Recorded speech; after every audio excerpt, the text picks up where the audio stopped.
serious competitor, China, but we are ready to work with Beijing.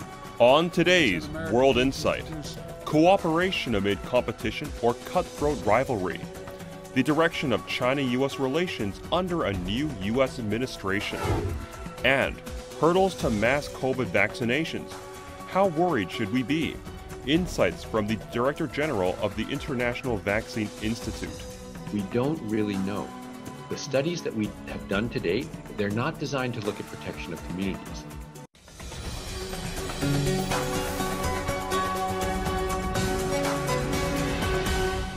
Here is our host, Tian Wei.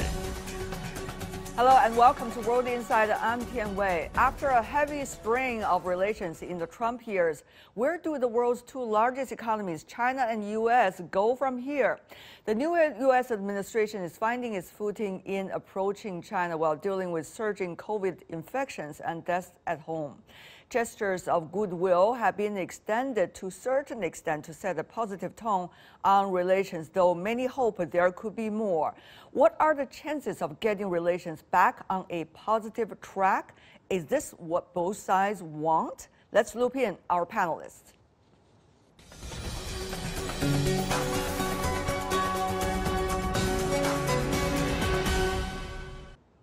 We are joined by a strong panel in Wyoming, U.S. We have Robert Ross, an associate from the John King Fairbanks Center of the Chinese Studies with Harvard University. Good to see you, sir. In Shanghai, SHEN DINGLI, professor from the Institute of International Studies, Fudan University. Good to see you. Last but not least, in Beijing, Professor Teng Jimeng from the Center of American Studies at Beijing Foreign Studies University. Good to see you, sir. Let me start by asking your quick response about the latest development, both the presidential speech on the foreign policy and later a phone conversation with director from China. And then we also see different talks coming from members of the administration. Now, what do you make the current status? Mr. Ross, can you help us? Well, the optimistic, positive view is that we have a new administration concerned that they might be tested by the Chinese, or the Chinese may think don't have the resolve to contend with China. So they're beginning by laying down markers that we will be tough and we will bargain hard. That's the optimistic view because it suggests that as time develops, we'll be more comfortable with the conciliatory phase of the relationship. However, the negative one is that they're prepared to continue Trump administration policies. And that would not be good for the United States or for U.S.-China relations. Yeah. So we'll have to wait and see what lasts, and we hope that the relationship can sustain itself and can withstand this early difficulties we're having. I see. Professor Teng from Beijing, what's your reading? I agree with Bob. I think, once again, I also hold this very optimistic viewpoint. I think the China-U.S. relations will be actually returned back on track. The right track, the stable, the constructed track, and especially with several of these founding professors, these great professors who have been laid the foundation for this very important relationship. Professor Ezra Vogel, a mutual friend of both, both me but and what about the also relationship? Now I'm asking more about the political relationship. Well, once again, I think each of our leadership are also working very hard. I mean, think about Blinken's call to China's leadership, to Mr. Yang Jiechi, and also our ambassador speaking on various occasions about the importance of returning the relationship back on this very right track. And so I'm optimistic. Okay. Well, we have the optimistic person in the room, Professor Shen. Realistically speaking, where are we? I think it's way too far to say the relationship will be back. At this time, U.S. need to have some time to review the relationship. It indicates in a nuanced way that it is likely to take a combination of cooperation and competition to handle China, instead of antagonize China through confrontation. But where to cooperate and where to compete, it's uncertain, and it takes time for the two countries to develop their future relations. I really wonder, the three gentlemen, whether you heard the latest quote coming from a CBS interview with President Biden about China, and he said there's no reason that I don't make a call to my Chinese counterpart, President Xi Jinping. What do you make of that, Professor Tang, very briefly? Well, once again, like he said, he said we don't need conflict. There's always room for cooperation. And so that brings me back to also to a very interesting book. Actually, I helped to translate by Professor Robert Ross, which is called Negotiating Cooperation. And so I think it's time for cooperation. It's time for negotiating rationally and forgetting about the insanity of the previous administration. Since the other person's name is being mentioned, Mr. Ross, I come back to you. Well, maybe the three of you would agree with one another. That may not be that difficult, but to deal with Washington today, it's a different story. So, Mr. Ross, what do you think exactly President Biden is trying to convey in that message? There's no reason why I don't make a call. I think the administration is still going through its China policy, trying to decide where to position itself, and having laid down some fairly tough markers, including most recently 2 carriers going into the South China Strait. The president, we hope, may feel more comfortable once these markers are laid down to try and open up a dialogue with President Xi. But I think we're still in a transition. They don't have their feet on the ground yet, and we'll have to wait and see. Professor Shen, you've been through many U.S. administrations and having been doing analysis about them, a lot of times actually you're right. But let me ask you about this complicated situation. We see mixed messages coming from some of the key members of the current administration. The Secretary of State is saying one thing, well, to a certain degree, and then the President is saying something like a little bit different.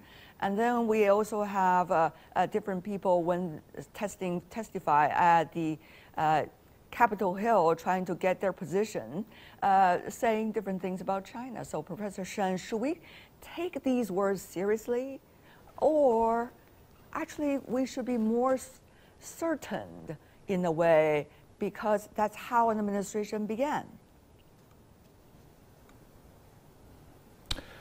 Well, actually, these different new officials are saying the same thing. They would continue the former President Trump's China policy. But they think Trump's approach has not been effective. So they are going to search for a more effective way to achieve the same objective of Trump, making America great again, not China great again.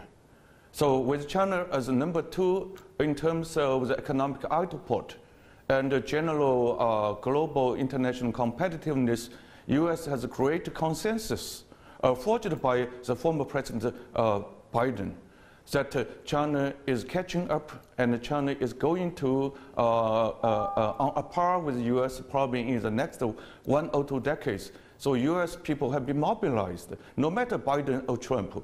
They are unwilling to see America would be on a par with China. They are going to make China continue to be behind of the U.S. Right. I think this is the messages they sent. No matter what the message is, let's take a look at what has happened. Some say history could be of some reference. Well, to what degree, I don't know, especially for now, but certainly they are the only tools that we have on hand to help us right now. So let's take a look at some of the recent stories that all of you gentlemen mentioned directly or indirectly. The passed away of several gigantic figures who have been contributing to China-U.S. relations over the decades. One of them is former Secretary of State George Shultz. He passed away on Sunday. During his tenure, he and his counterparts helped bring an end to the Cold War. Of course, that's about U.S. and the former Soviet Union. He also made positive efforts in laying the bedrock of China-U.S. relations. In a recent Washington Post essay, he wrote, quote, "Trust is the coin of the realm. It's an age-old lesson that this respected diplomat leaves U.S." Let's take a look at my brief interview with Robert Format, who is the vice chairman of the Kissinger Associates and a longtime friend of Mr. George Shultz. Let's take a look. Mr. Hormats, thank you so much for joining us. I know you're one of your best friends and respected diplomat, Secretary Shultz, passed away. Your personal thought? Well, I'm very sad. He was a great man. He did great things for our country, the U.S., and for the world. And he had integrity. He had good judgment. He listened to people. He didn't jump to conclusions. He had a view of the world that was constructive, that was not a negative-sum game, but he believed that US and China and other countries could work together to work out problems if they did it in a rational way. And he had a great sense of vision about a better world, and he worked very hard to make this a better world. I know he recently, in fact, not long before he passed away, wrote an article for Washington Post about building trust in a very uncertain world. How important is trust? How do you see his generation even manage to build trust out of also extremely difficult situation of the Cold War? That was a remarkable article for anyone, but George Shultz really, in a very few words, underscored the importance of trust. If you don't have trust, it is very hard to reach agreements. You're always fighting with one another. If you have trust, you may disagree, but you also know that you're working toward a common and constructive set of objectives. And I think that's what's important about trust, that you don't necessarily agree, but you trust that the other person has good intentions, and the other person trusts that you have good intentions. The level of trust between the United States and many countries has deteriorated, particularly over the last several years. Now we have to figure out a way of regaining that trust, so that I think that every Foreign Service officer in our country, the U.S., in China, in other countries as well, should read that, because if they understand that, it won't solve all of our problems, but it will make the effort to solve them easier. Mr. Hormats, Dr. Kissinger and Secretary Shultz are great friends. You've been working for decades with Dr. Kissinger together, and they both shared in some recent speeches their common vision about building trust. Well, I worked for Dr. Kissinger in the early 70s when he was having negotiations with Chairman Mao Zedong and with Premier Zhou Enlai, and then I've been going to China ever since. It's important that the two countries have a sense of vision about where their relationship is going, not just talk about transactional issues from a script, but having some broad objective and some confidence and some sense of trust in each other and what the other side's doing, and that we're trying to find common answers.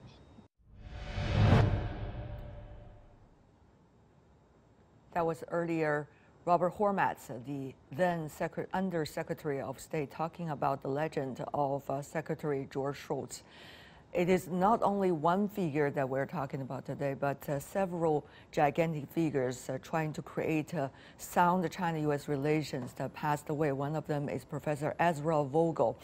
Let's invite Mr. Ross to be with us to share more information about that, because we know you have been, Mr. Ross, working with Professor Ezra Vogel, a towering figure in East Asian studies who passed away at the age of 90 in December last year. Among his latest effort to improve U.S.-China relations was a draft statement that was still unfinished, and you edited the documents together with your colleague in his honor. Tell us more about that specific document. Well, Ezra was convinced that mutual understanding was the key to better relations. And he was very concerned that the trend in relations under the Trump administration that created an atmosphere in which conflict was simply becoming growing and more unmanageable. So he wanted to take the initiative with the new president to send out a message that there was hope and prospects and possibilities to improve relations if we simply step back and look what's simply in the interest of both countries, and that we didn't have irresolvable conflict, and if we understood each other, we could begin to cooperate.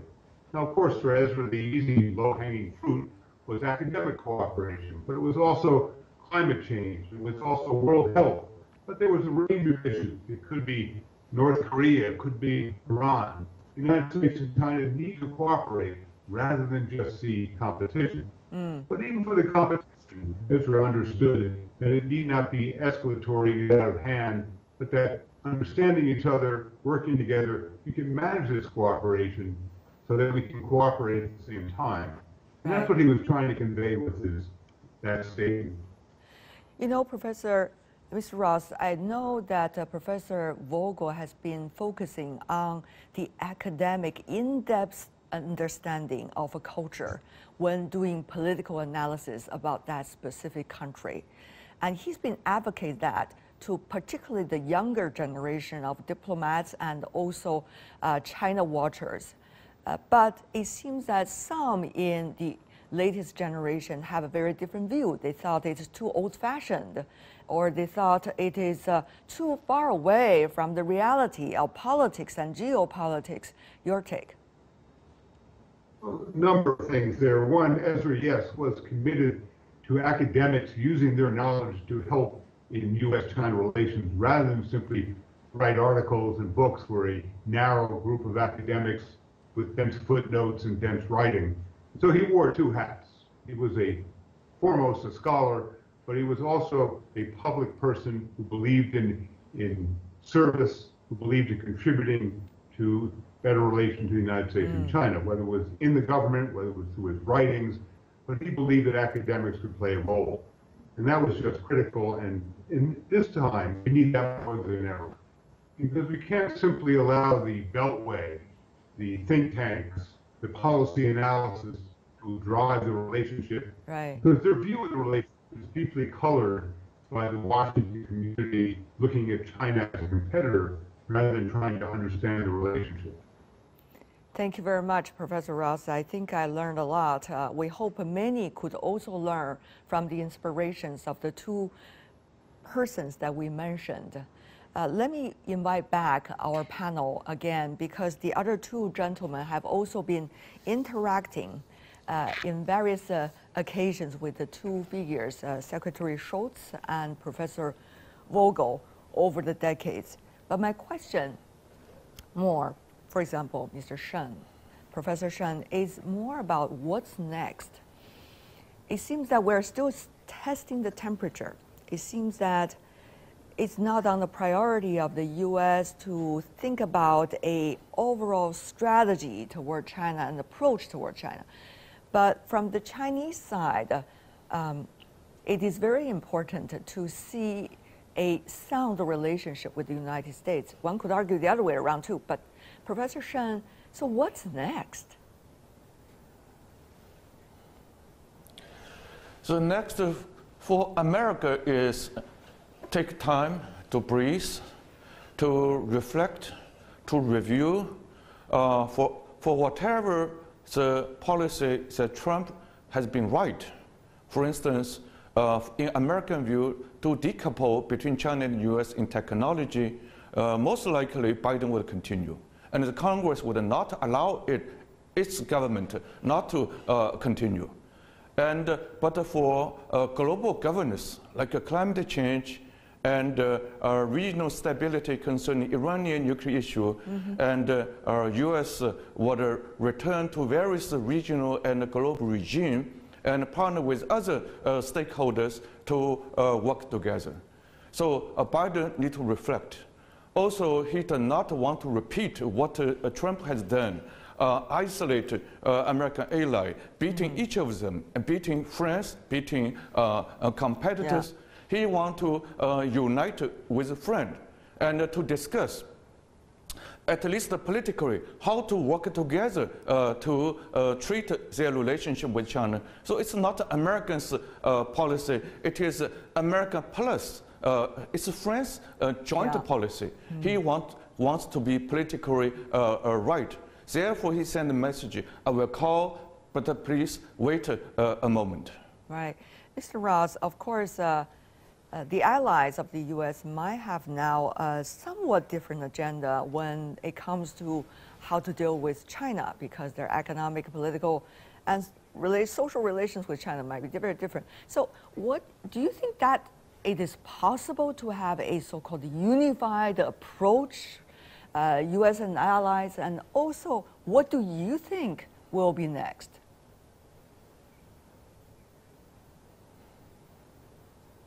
Mr. Ross. We need to be careful before we assume that the Washington community is bent on regaining American superiority. It's in thoughts. There are debates. Recently we're hearing voices who are talking about, if you will, denial of China. What do they mean by that? Denying Chinese superiority. Very different than recouping American superiority. A recognition that China is a peer. We need to accept that. So that is taking place in the United States, and we need to watch this debate. Second, the world is watching the rise of China. And the world understands that America is no longer going to be the dominant power in East Asia. And to the extent the United States tries to create a coalition to make the United States #1 again, that will fail.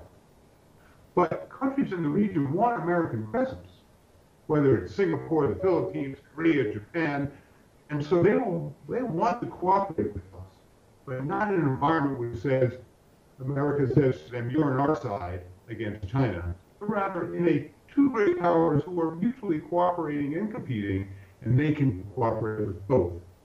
Now, Europe is the problem. The United States wants to use Europe to signal this global coalition. Europe doesn't have a stake in East Asia. Europe's far away. They didn't have a stake in the Vietnam War. They didn't have a stake in the Korean War. They have their own issues in Europe. Now, America may be successful in a few symbolic moves, but no one in Europe wants to get involved and risk relations with China over the U.S.-China competition in Asia. Well, I apologize. The sound quality might be a little bit difficult. However, I think we mainly pick up the main points. Professor Teng Jimeng, what do you think will be next? It seems that things are not as simple as you read in the newspaper. Well, no, absolutely or on the not. website. No, absolutely not that very simple. And so that's why I kind of express a cautious optimism in the sense that I think that the Chinese market will continue to be attractive to investors from all over the world, and especially the United States. I think so. The next step, first thing first, I think that the Biden administration should come to realize that the market is huge. The market is also favorable to a kind of a further investment or American export to China. As Director Yang Jiechi actually told the interviewers during that very important interview, that there will be 20 trillion worth of goods, US dollar worth of goods coming to China, that can be exported to China. And to take for example, take cultural products, for example. China is now the largest film market. Last year, the film film revenue actually reached 200 billion RMB yuan, and so making China the largest film market in the world. And so this proves to be a kind of a very, very attractive kind of a mecca for U.S. business people. So you say business to begin with. Will that work, Professor Shen? I'm afraid not. We should not merely focus on economics. We should work on political economy. U.S. is strategic. When China was weak, they think kind of a win-win. U.S. investing in China, U.S. losing some job, but U.S. gains a low price stuff is acceptable. But over time, with this addition of globalization, America lose. The more rich people invest in China, the more America will lose. This is the consensus. It's not the view of just Trump. Yeah. It's the joint view of Trump plus Biden. They made it very clear in the Senate hearing. They support the principle and objective of Trump, but they differ with the approach. So this makes Biden very cautious. He should not repeat the mistake of previous government in terms of approach, but he concurs with the principle that U.S. should win, not China should win. Interesting. Mr. Ross. Yes. Will the economic card work? Or actually, it is about the area that you've been talking about, the public health, the climate change, and also economic recovery. And yet, where to begin? Once again, that's the question. Well, first, I think the economic card is the most powerful card China has for Europe. And that's the primary reason that Europe does not want to get involved in a U.S.-China Cold War. The United States, again, President Biden has made clear that the trade war was a disaster for the United States. So the issue, yes, the United States will compete. It doesn't want to simply allow China to gracefully become #1 in the world, but that doesn't mean there's competition across the entire agenda. So for trade, there's some areas where we're not going to end trade. We're going to export to China, we're going to invest in China, but there may be areas in which we see strategic interests that we may try and curtail. That's very different in the Trump administration. Despite domestic politics, we should understand the president has great ability to lead in foreign policy. Most Americans don't care about foreign policy. They care about the economy, they care about immigration, they care about health care, and they don't vote on foreign policy, which gives the president a lot of leeway, which is where optimism comes from. We have heard him say again and again that the Trump policies have failed. So we hope that over time he develops his confidence, lays down the markers, begins to negotiate. Literally, he wants to negotiate with China over trade. Right. One final question, very quick round for everyone. Back in the 1970s and 80s, for example, during the Secretary Shultz era, we see leaders have to have new visions in order to face unprecedented situation. Now, can we still cultivate that ambience for new vision right now? Are you seeing hope in that regard, or we're just going to have one transactional relationship, somewhat of it, in the near future? Mr. Ross, briefly. This will take two sides to cooperate. The Chinese are feeling very confident these days. They've done well over the last 4 years. They survived the COVID better than most countries. And so the Chinese side needs to be willing to cooperate and make concessions. And the American side has to be willing to negotiate. Negotiation is a word that we don't hear very frequently in Washington. Using tension is a word we hear.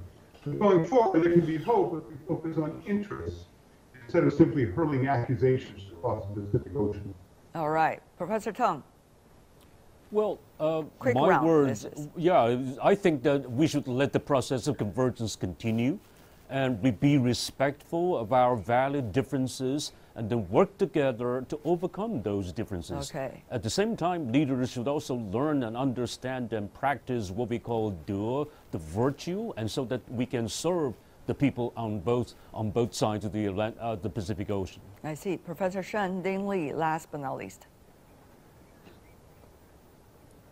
I do think there are more opportunity for the Biden administration to work with China. But I'm afraid that the time has changed. China-U.S. will be very difficult to return to the Shultz era when China was integrated to the world. Yeah. Today, China wants the world to work with China, not we are integrated. But the two sides need to be unequal. And American cannot accept equality. That made me to be pessimistic. Maybe the conclusion is too early. Mr. Ross just reminded us there are different thoughts going on inside the United States. We'll see how things will play out. Thank you so much. As always, Robert Ross, SHEN DINGLI, Teng Jimeng. Really appreciate it. Thank you so much, gentlemen. Thank you.